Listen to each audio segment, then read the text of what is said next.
Hello, everybody. This is Omar Thabit here, and I just want to share some information.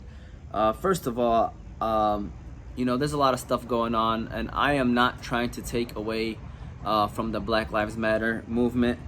First of all, I just want to mention that I'm so proud of all the protests. I'm proud of all the hashtags. I'm proud of all the posts that is going on, just with the whole movement. I can't stress it enough of how happy I am that finally the voices of the black communities are being heard. Me personally, I'm from the camp where I can't believe that it's 2020 and we are still here talking about how Black Lives Matter. It's sad to see that, the black community feel like that they still have to share their voice or get their voices heard, which is sad to me, in my opinion, because Black lives has always mattered. In my eyes. So at the end of the day, I'm very proud of what's going on. But today I'm just here to talk about my home country of Yemen right quick, okay? So I kind of came across some stuff these last couple of days and I couldn't believe that this was going on. And it was a surprise to me, even as a Yemeni person. I couldn't believe the information that I was hearing, So 2 years ago, my sister started this Break Bread with Yemen. We made T-shirts to raise money for the Yemen people because they were going through a famine, and this was 2 years ago, and they were going through one of the worst humanitarian crises. And it's 2020, and we are still talking about that today, which is sad in my eyes. So I want to mention this is because let me break you down real quick of what is going on right now in my home country of Yemen. The reason I feel the need to say something like this is because, when it's my time to face God, when it's my time to face Allah, and Allah will to ask me, what did you do while your people were suffering? I don't want to say that I stayed quiet, and I feel like what I'm doing is still not enough, but at least we can maybe spread this message out just so we could spread this knowledge just to tell you what's going on. So, just to give you a quick idea, if Yemen was going through a clear outbreak, I would probably still stay quiet, which is not the right thing to do, but I'll probably still stay quiet because a lot of countries have bacteria problems, If Yemen was going through a war, I'd probably still stay quiet because a lot of countries are going through a war right now. If Yemen was dealing with the COVID pandemic, I would probably still stay quiet because almost every country got hit by the COVID pandemic.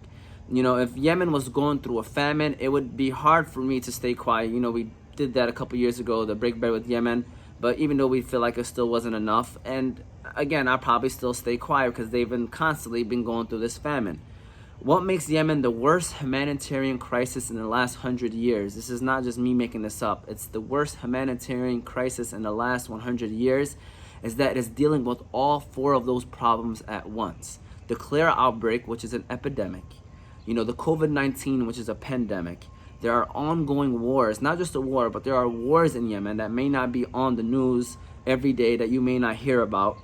So it's plural, not just a war, wars. And to top it all off, they have a famine that is going on right now. So all four of those things are going on in Yemen. So here are some facts, some quick facts just to give you a heads up about the crisis that is going on in my home country of Yemen. First and foremost, it was already the poorest country in the Arab region. So they already had their problems before this all began. The risk of famine can affect nearly 22 million people in Yemen. 3.3 million people have been internally displaced out of their homes. 24 million need humanitarian aid. That's 80% of the country. 80% of the country need humanitarian aid. Yemen is facing the world's largest cholera outbreak, which has killed thousands. So it's the world's largest outbreak of cholera. 19.7 million people lack basic health care. 17.8 million need clean water. So they're dealing with the COVID and they don't even have clean water or soap or just things like that to even face the COVID. So you can only imagine how bad the COVID outbreak is hitting the people in Yemen. 20.1 million are food insecure. 3 million malnourished children and pregnant nursing women. There's a 6-year civil war going on that has also killed thousands of innocent civilians. It's getting so bad with the COVID pandemic that they are predicting that Yemen will be completely wiped off the map, that it will become extinct unless we, the people, do something about it. A whole country in 2020 has the chance of becoming extinct. So just wrap your head around that. There are no schools going on right now. The hospitals are being bombed and no one is there to watch over them. And you know who's suffering the most out of this? The children. You know, there's a stat that said that every 10 to 15 minutes, a child dies in Yemen. So by the time you get done watching this video, maybe if you watched it twice, just know that statistics shows another child will probably have died in Yemen. You know, there are a lot of problems that are going on in the world. You know, I'm the first one to say, you know, it's really hard to measure what problem matters when all of them matter. All the problems matter that are going on in the world.